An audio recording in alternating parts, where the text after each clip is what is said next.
وَأَجِّلْ فَرَجَهُمْ۔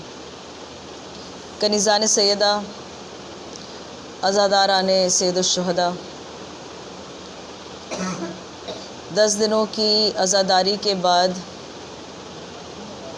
آج ہم یہاں پھر ایک مرتبہ جمع ہوئے ہیں کہ ہم اس کا سیم کریں کہ جس کا سیم نہیں ہو سکا، ہم اس کا ماتم کریں کہ جس پہ رونے والوں پہ کوڑے برسائے گئے، ہم اس کا ماتم کریں کہ جس کا غم منانا اپنے آپ میں ایک ایسی لذت رکھتا ہے کہ جس کو ایک بار اس کا احساس ہو جاتا ہے اس کے سامنے دنیا کی ہر خوشی حقیر ہے اور ہر غم چھوٹا ہے۔ کنیزان سیدہ، ہم اپنے آقا کا آج سیم پرسہ دے کر بنائیں گے۔ آپ کے سامنے میں نے سورہ مبارکہ رحمان کی ایک آیت کے ایک حصے کی تلاوت کا شرف حاصل کیا ہے کہ جس میں پروردگار کہہ رہا ہے حل جزاء الاحسان الا الاحسان۔ بہت ہی مشہور اور معروف یہ فقرہ ہے قرآن مجید کا، ہر کوئی جانتا ہے۔ چند مطالب اس کے ذیل میں آپ کے سامنے پیش کرنا چاہتی ہوں اور پھر مصائب کہ پروردگار یہ کہتا ہے، یہ جو جملہ ہے یا فقرہ ہے حل جزاء الاحسان الا الاحسان، یہ اپنے آپ میں ایک سوال ہے۔ جو لینگویج کے ماہر ہیں، جو زبان سمجھتے ہیں، وہ کہتے ہیں کہ اس کا انداز ایک سوال کا ہے کہ جہاں پروردگار کہتا ہے کہ کیا نیکی کا بدل نیکی کے سوا کچھ ہو سکتا ہے؟ یہ ایک دعویٰ بھی ہے کہ جہاں پروردگار یہ کہہ رہا ہے کہ کیا نیکی کا بدل نیکی کے سوا کچھ ہو سکتا ہے؟ یہ ایک وعدہ بھی ہے کہ جہاں پروردگار یہ کہہ رہا ہے کہ کیا نیکی کا بدل نیکی کے سوا کچھ ہو سکتا ہے؟ تو عزیزان گرامی، ہر پہلو سے اگر آپ دیکھیں تو یہ ایک ایسا جملہ ہے کہ جہاں ہمیں کمٹمنٹ نظر آتی ہے کہ اللہ نے اعلان کر دیا ہے، اور اللہ خود قرآن مجید میں کہتا ہے کہ اللہ بہترین وعدے نبھانے والا ہے، اس کے جیسا کوئی وعدہ نبھا نہیں سکتا۔ تو وہ کہتا ہے کہ نیکی کا بدلہ صرف نیکی ہے۔ اکثراً ہم زندگی میں اپنی مایوس ہو جاتے ہیں کہ ہم لوگوں کے ساتھ نیکیاں کرتے ہیں لیکن اس کا ہمیں کوئی ریوارڈ نہیں ملتا، اس کا جواب نہیں ملتا۔ ہم شاید سمجھ نہیں پاتے ہیں کیونکہ ہمیں نعمتیں گننے کی عادت نہیں ہے۔ ہمیں مصیبتوں کا شمار کرنا آتا ہے لیکن نعمتیں ہم نہیں گنتے ہیں۔ پروردگار یہ کہہ رہا ہے کہ اگر زندگی میں نہیں دیا میں نے تو آخرت میں ضرور دوں گا، آخرت میں ضرور دوں گا۔ تو اگر تم نے کوئی نیکی کی ہے، اگر کوئی احسان کیا ہے، یہاں پر حسنہ سے احسان ہے، تو اگر تم نے کوئی نیکی کی ہے تو یقین جانو کہ میں اس کا اجر تم کو دوں گا، اور نیکی کا بدل صرف نیکی ہے۔ لیکن اگر آپ اس مایوسی سے ابھرنا چاہتے ہیں، اگر آپ دیکھنا چاہتے ہیں، اگر آپ دیکھنا چاہتے ہیں کہ اللہ نے کس طرح اپنے اس دعوے کو اور وعدے کو پورا کیا، تو عزیزان گرامی چل کر دیکھیں کہ رسالت مآب محمد مصطفیٰ صلی اللہ علیہ وآلہ وسلم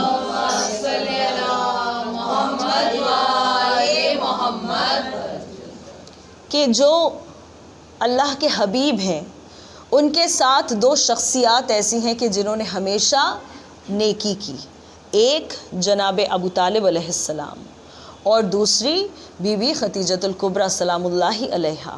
آپ دیکھیں کہ اگر جناب ابو طالب نہ ہوتے تو وہ سارے منصوبے جو کفار بنا رہے تھے وہ سب کے سب کامیاب کسی ایک دن ضرور ہو جاتے۔ یہ اس عظیم شخصیت کا احسان اللہ کے حبیب پہ رہا، اللہ کے دین پر رہا۔ خود اللہ نے کہا کہ جو مجھ پر احسان کرتا ہے میں اس کا شکریہ ادا کرتا ہوں۔ تو عزیزان گرامی کتنا عظیم ہے یہ عمل کہ انسان رسالت کی امداد کرے، رسالت کی کفالت کرے، اپنے پاس اسے رکھے، اسے پالے، اور پھر اللہ یہ کہے کہ وہ ہماری گود میں پلا۔ پروردگار تو جسم ہی نہیں رکھتا، پھر اللہ یہ کہے کہ وہ ہماری گود میں پلا۔ تو جو ایسی عظیم شخصیت ہو کہ جس کے عمل کو اللہ اپنا عمل کہہ دے، جس کے کفالت کرنے کو اللہ کہے کہ کیا ہم نے تمہیں یتیم نہیں پایا، کہ ہم نے تمہیں سہارا نہیں دیا، اللہ کہتا ہے قرآن مجید میں۔ تو عزیزان گرامی آپ دیکھیں کہ ایک احسان اس طرف ہے کہ جہاں ایک خونی قرابت دار ہیں، چچا ہیں کہ جنہوں نے نیکی کی ہے رسالت مآب کے ساتھ، اور دوسرا جو رشتہ ہے ازدواج کا کہ ان کی زوجہ جناب خدیجۃ الکبریٰ سلام اللہ علیہا بی بی کی عظمت میں ایک درود پڑھنے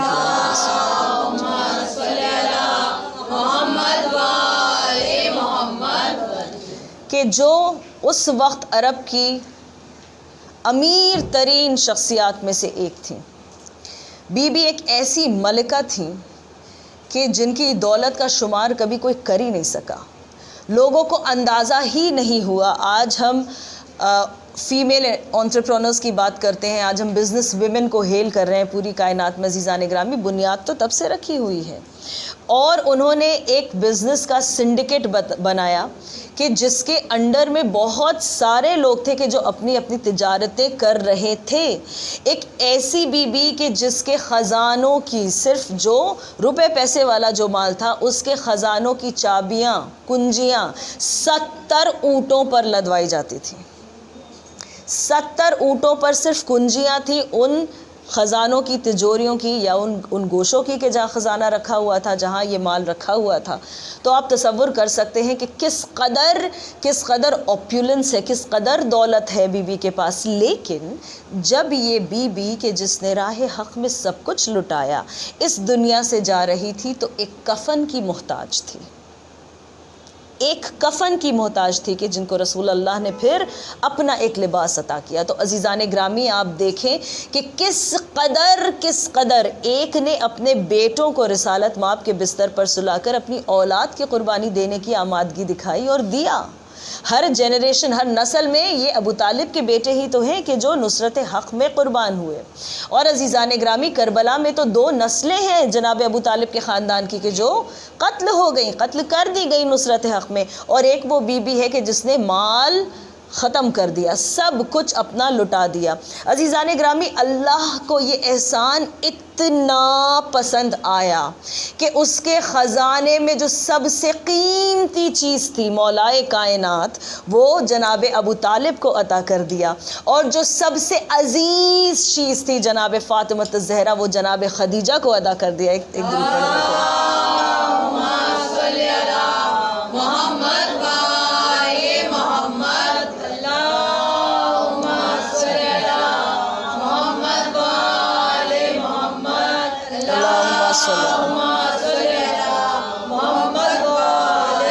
محمد وعجل فرجہم۔ تو دیکھیں کنیزان سیدہ کہ اللہ جب عطا کرتا ہے، ظاہراً امت یہ دیکھ رہی تھی کہ خدیجہ کے پاس اب مال نہیں ہے، لیکن اس بیٹی کی عظمت کوئی سمجھ نہیں پایا کہ جس سے اللہ نے رسول کی نسل کو چلانا تھا۔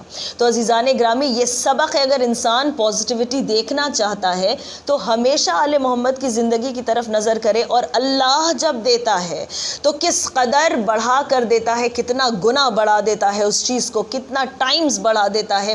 تو عزیزان گرامی یہ جو 2 عظیم احسان ہیں اللہ کے حبیب پر، ان کے عوض میں اللہ نے جو عطا کیا، ایک علی اور ایک فاطمہ، ان دونوں کا مرقع ہے امام حسین علیہ السلام، جناب زینب سلام اللہ علیہا کہ جنہوں نے کربلا کے جیسے معرکے کو سر کیا ہے۔ بے شک ان کے سوا کوئی یہ کام انجام دے نہیں سکتا تھا۔ اور چونکہ نیکی کا ذکر ہو رہا ہے، کافی میں ایک روایت موجود ہے کہ میرے مولا امام جعفر صادق علیہ السلام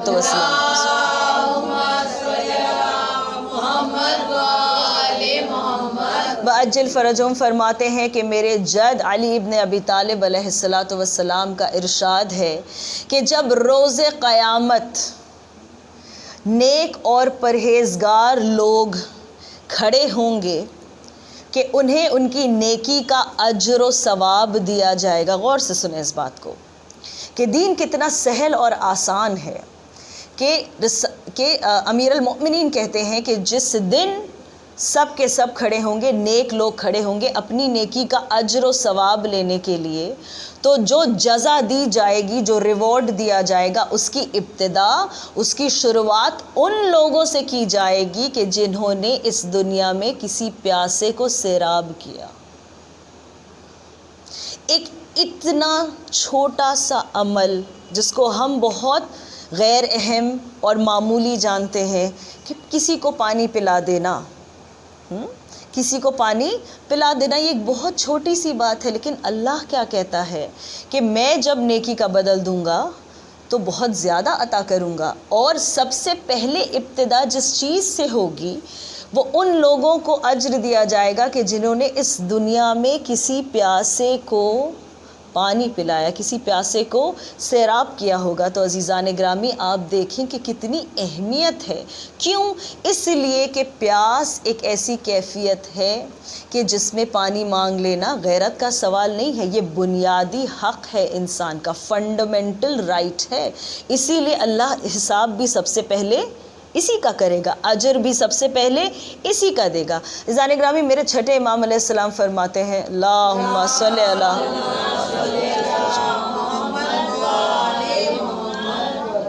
فرماتے ہیں کہ اگر کوئی ایسا بھی تمہارے سامنے آئے کہ جو کافر ہو، جو ایمان ہی نہیں رکھتا ہو، تو تم اس کی ویسی ہی خاطر کرو کہ جیسے تم کسی مومن بھائی کے کرتے تھے۔ مصارف نام کا مولا کا ایک صحابی ہے کہ جن سے ایک روایت ہے، وہ کہتے ہیں کہ ہم مکہ سے منا جا رہے تھے، مولا کے ساتھ ساتھ ہیں۔ کتنی عظمت ہے یہ، ذرا سوچنے کی بات ہے کہ مولا کے ساتھ اس مقام پر حجاز میں موجود ہیں، اور کہتے ہیں وہ کہ ہم جب مکہ سے منا جا رہے تھے، جب ہم اس سفر میں تھے، تو ہم نے دوران سفر دیکھا کہ ایک درخت کے نیچے، اب وہاں ریگستان ہے، وہاں پیاس کی شدت بہت زیادہ، دیکھا کہ ایک آدمی لیٹا ہوا ہے بے حال کہ جس کے جسم کی رنگت بدل چکی ہے۔ میرے مولا نے فوراً کہا کہ مصارف اسے پانی پلاؤ، یہ پیاس کا مارا ہے، یہ پیاس کا مارا ہے۔ فوراً جا کے مصارف نے جب پانی پلایا، میرے مولا بھی اس کی حال پرسی کے لیے گئے، اور اس نے کہا کہ جی مجھے یہی تکلیف تھی، لیکن میرے اندر اتنی قوت نہیں بچی تھی کہ میں پکار کر اور اپنی خواہش ظاہر کروں، نہ کوئی میرا مددگار ہے اس دشت بیابان میں کہ میری مدد کر دے گا۔ تو عزیزان گرامی، اس کے بعد جناب مصارف نے کہا کہ آپ نے دیکھا نہیں، وہ نصرانی تھا، وہ کرسچن تھا۔ تب میرے مولا نے کہا کہ ضروری نہیں ہے کہ وہ مومن ہو، ضروری نہیں ہے کہ وہ تمہارے جیسا ہی ہو، بس اس بات کا خیال رکھے کہ وہ پیاسا ہے اور اسے پانی پلا دیا جائے۔ عزیزان گرامی، یہ اہل بیت کی سنت ہے کہ پیاسے کی پیاس کو پہلے بجھاؤ، چاہے وہ دشمن ہی کیوں نہ ہو۔ اس چیز کو ہم نے کب دیکھا کہ جب جناب حر کا لشکر اس وقت مولا کو قید کرنے یا ان کو نظر بند کرنے یا انہیں قتل کرنے کی نیت سے پہنچ رہا تھا، اور جب وہ اس ریگستان میں جا بلب ہو رہے تھے پیاس سے، میرے مولا نے کیا کہا تھا جناب عباس علمدار سے کہ تم پانی کا ذخیرہ کرو، پانی کا ذخیرہ کرو، جتنا پانی ہم معمولاً لے کر چلتے ہیں اس سے 4 گنا پانی زیادہ رکھ لو، اور وہ سارا پانی پلا دیا گیا۔ جناب حر کی لشکر کا، اس دستے کا ایک سپاہی ہے جو بعد میں کہتا تھا کہ میں پیاس کی شدت سے گھوڑے سے تیورا کر گر گیا، اور جب مشق میں پانی پلانے والے پانی لے کر میری طرف بڑھ رہے تھے، میں آنکھوں کے آگے اندھیرا جو چھا رہا تھا اس کی وجہ سے کچھ دیکھ نہیں پا رہا تھا۔ وہ کہتا ہے کہ جب میرے پاس وہ ظرف آیا کہ جس میں پانی بچا ہوا تھا، مجھے اتنی عجلت تھی، اتنی جلدی تھی پانی پینے کی کہ میں نے کانپتے ہاتھوں سے جو پانی کا وہ ظرف پکڑا تو سارا پانی بہہ گیا۔ یہ ریگستان ہے نا، فوراً ریگ نے اس پانی کو کھینچ لیا، وہ منہ دیکھتا رہ گیا۔ پھر وہ کہتا ہے کہ وہ جو مجھے پانی پلا رہا تھا فوراً گیا کہ پانی لے کر آئے اور مجھے پلائے، لیکن اتنی دیر میں میں نے دیکھا کہ ایک کرسی نشین بزرگ ہیں کہ جنہوں نے میری حالت دیکھ کر اپنے مقام کو چھوڑا، وہ اپنی جگہ سے اٹھ کر آئے، ایک مرتبہ میرے سر کے نیچے اپنے ہاتھ کو لگایا اور اپنے ہاتھ سے ایک ظرف سے مجھے پانی پلایا۔ جب میں نے پانی پی لیا تو ایک مرتبہ میں نے ان کے چہرے کی طرف دیکھا، وہ اٹھ کر میرے پاس سے چلے گئے۔ تب میں نے کسی سے پوچھا کہ یہ کون ہے؟ کہا تم نے پہچانا نہیں، یہ حسین ابن علی ہے۔ عزیزان گرامی، آج جب ہم مولا کا سیوم کرتے ہیں نا، ہم آج کی نظر میں بھی پانی رکھتے ہیں۔ ہم ہر نظر میں پانی رکھتے ہیں. ہم اگر کچھ نہ رکھیں تو بھی ہم شربت پر نظر ضرور کراتے ہیں. کیوں؟ اس لیے کہ میرے مولا کی وصیت ہے. میرے مولا نے کہا تھا شیعتیم ماں ان شربتم ما ہو ازبن فذکرونی اوسمیتم بے غریب لو شہید فندبونی. کہ دیکھو میرے شیعوں، جب بھی تم ٹھنڈا پانی پینا، شربت کے معنی عربی میں ٹھنڈا پانی ہے، کہ جب بھی تم ٹھنڈا پانی پینا میری پیاس کو یاد کر لینا. اور جب کسی غریب الوطن، کسی شہید کی یاد منانا تو فندبونی مجھ پر ایسے رونا کہ بلند آواز سے مجھ پر گریا کرنا. ہاں عزیزان گرامی، حسین جیسا سخی مولا آپ سے بس یہی کہتا ہے کہ میری نظر ٹھنڈے پانی پر کرانا، اور جب کسی غریب یا شہید کو یاد کرنا تو میرے لیے بلند آواز سے گریا کرنا. ہاں عزیزان گرامی، آپ کی آنکھیں چھلک گئی نا. ہم کس کس غم پر روئیں، ہم کس کس غم پر روئیں. ہم شام غریبہ کے وہ مناظر یاد کریں یا 11 محرم کی اس کیفیت کو سوچیں. آپ ذرا تصور کریں عزیزان گرامی کہ کیا حالات ہیں، کیا حالات ہے. وہ شام کہ جو قیامت کی شام تھی گزر گئی. وہ خیمے جل گئے، وہ قناتیں جل گئیں، وہ جانماز جل گئی، وہ جھولا ختم ہو گیا، وہ سارا ساز و سامان لوٹ لیا گیا، وہ چادریں چھین لی گئیں. وہ بچی اب تماچے کھا چکی ہے، اس کے کان کی لویں زخمی ہو چکی ہیں. اب یہ عالم ہے کہ جو صبح کا سورج ایک مرتبہ نمودار ہوا ہے تو بیویاں جو اتنی دیر سے اندھیرے میں بیٹھی تھی ایک مرتبہ ایک دوسرے کے پیچھے چھپنے کی کوشش کرتی ہیں. ہائے جن کے گھر کا پردہ قرآنی پردہ ہو، ان پر یہ ظلم ہے کہ دشت بیابان میں سر پر ایک شجر بھی نہیں ہے سائے کے لیے، سر پہ ردا موجود نہیں ہے، سارے والی سارے وارثین مارے گئے ہیں. اور اس میں یہ ظلم ہے کہ ان بیویوں کو اسیر کرنے کا انتظام کیا جاتا ہے. عزیزان گرامی، ایک میرا بیمار امام ہے کہ جو سر کو جھکائے بیٹھا ہوا ہے، مقتل میں پڑی ہوئی لاشیں نظر آ رہی ہیں. عزیزان گرامی، ایک مرتبہ شمر ملعون آگے بڑھتا ہے اور کہتا ہے کہ اب تم کو زیورات اسیری پہنائے جائیں گے. میرے مولا کے ہاتھ میں ہتھ کڑیاں پہنائی گئی، میرے مولا کے پیروں میں بیڑیاں پہنائی گئیں، ارے گلے میں توق خاردار ڈالا گیا، کمر میں لنگر ڈالا گیا. ہاں عزیزان گرامی، یہ جو ابتدا ہے نا، یہ جو ابتدا ہے اس تکلیف کی، یہ میرے مولا نے زندگی بھر اپنے ساتھ پایا ہے. زندگی بھر یہ تکلیف رہی اس لیے کہ یہ توق خاردار کچھ دن میں گردن میں پیوست ہو جائے گا، یہ ہتھ کڑیاں ہاتھ کے گوشت کو کھا کر ختم کر دیں گی، یہ بیڑیاں پیروں کو ایسا کر دیں گی کہ ہڈیاں نمایاں ہو جائیں گی. عزیزان گرامی، میرے مولا نے زیورات اسیری پہنا. ایک مرتبہ جب ملعون چاہتا تھا کہ مستورات کو بھی قید کر لیا جائے، میرے مولا نے کہا کہ ایسا غضب نہ کرنا، تو رسی دے دے، میرے گھر کی خواتین خود اپنے ہاتھ پسے پشت باندھ لیں گی. ذرا تصور کریں عزیزان گرامی کہ کیا مظلومیت کا عالم ہے. ہائے بیویوں کے ہاتھ پسے پشت بن گئے، اب ایک ایک کر کے سوار کرایا جاتا ہے. ارے جناب زینب نے سب کو جب سوار کرا دیا نا، ایک مرتبہ اس بی بی کے بے کجاوا اونٹ پر بیٹھنے کی باری آئی. جب وہ محمل کے بغیر اونٹ کو دیکھا میری بی بی نے، کیا یاد نہ آیا ہوگا کیسے 28 رجب کو جب گھر سے چل رہی تھی، ارے ایک طرف سے سجاد آئے تھے، ایک طرف سے علی اکبر، ارے غازی نے اپنے زانو کو موڑا تھا، اس زانو پر میری بی بی نے پیر رکھا تھا. ذرا تصور کریں کہ احترام ہے زینب کا. اور جب زینب سوار ہو رہی تھی نا، میرا مولا جو صبح سے بیٹھا ہوا تھا کرسی پر، میرا آقا حسین ایک مرتبہ احترام زینب میں کھڑا ہو گیا تھا. ہاں عزیزان گرامی، ذرا تصور کریں وہ شاہی جو بہن کو یاد آئی ہوگی، ارے دل پر کیسے نشتر لگے ہوں گے. اسی لیے میری بی بی نے ایک مرتبہ رو کر ارے فرات کا رخ کر کے کہا، عباس آج کیا مجھے سوار کرانے نہیں آؤ گے؟ اے عباس دیکھو بہن کو کوئی سوار کرانے والا نہیں ہے. عزیزان گرامی، جب یہ وہاں سے چلنے لگے تو یہ ظلم بھی ان پر کیا گیا کہ اس مقتل سے گزارا گیا کہ جہاں ان کے عزیزوں کی لاشیں پڑی تھی۔ میں اکثراً یہ جملہ مصائب میں کہتی ہوں کہ اللہ نہ کرے اگر کسی کے گھر میں کوئی حادثاتی موت ہو جاتی ہے تو ہم لاشیں کو عورتوں کو نہیں دکھاتے ہیں، اس لیے کہ عورتوں کی طبیعت زیادہ مضطرب ہوتی ہے، دل زیادہ نرم ہوتے ہیں۔ کہاں وہ مائیں کہ جنہوں نے اپنے لالوں کو دیکھا، کہاں وہ بہنیں کہ جنہوں نے اپنے بھائیوں کو دیکھا۔ ارے جو سر بقایا رہ گئے تھے ان کو ان کی آنکھوں کے سامنے کاٹا گیا۔ اور ایک مرتبہ جب حسین کے لاشے کے نزدیک آئی نا، بس میں آپ کو بتاؤں کہ ہمارا زمانے کا امام علیہ السلام کیا کہہ کر روتا ہے۔ ہائے میرا مولا کہتا ہے میرے اس جد پر میرا سلام ہو کہ جس کی ایک طرف کی پسلیاں ٹوٹ کر دوسری طرف سے باہر آ گئی تھی، جس کی پسلیاں آپس میں مل گئی ہوں۔ تصور کریں عزیزان گرامی، مقتل لکھنے والے لکھتے ہیں کہ خاص گھوڑوں کو منگوایا گیا تھا پامالیے لاشائے حسین کے لیے۔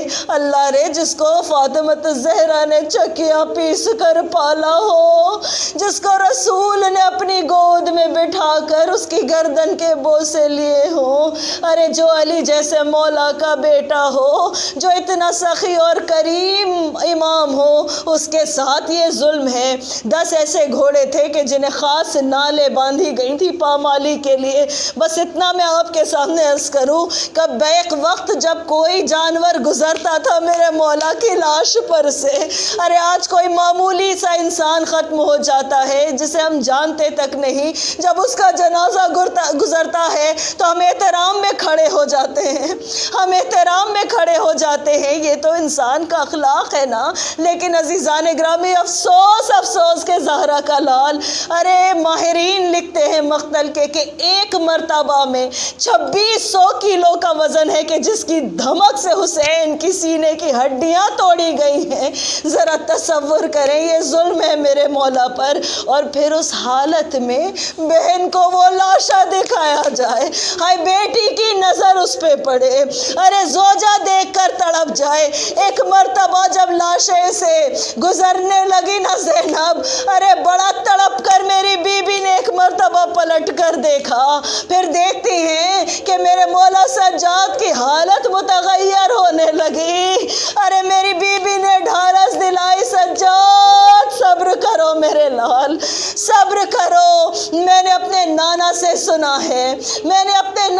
سنا ہے کہ تمہارے بابا کا روزہ تعمیر ہوگا، اور یہ ایک ایسا مقام ہوگا کہ جہاں قیامت تک شیعہ آ کر زیارت کریں گے۔ عزیزان گرامی، جب میری بی بی کا بے کجاوا اونٹ دور جاتا رہا مقتل سے، جب اس حد سے میری بی بی باہر نکلی نا کہ جو زمین بھائی نے خریدی تھی، ایک مرتبہ پلٹ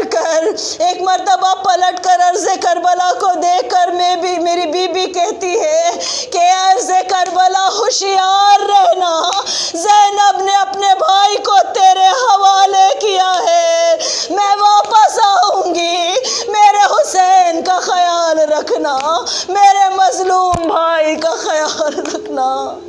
الا لعنت اللہ علی قوم الظالمین وسيعلم الذين ظلموا أيام منقلب ينقلبون۔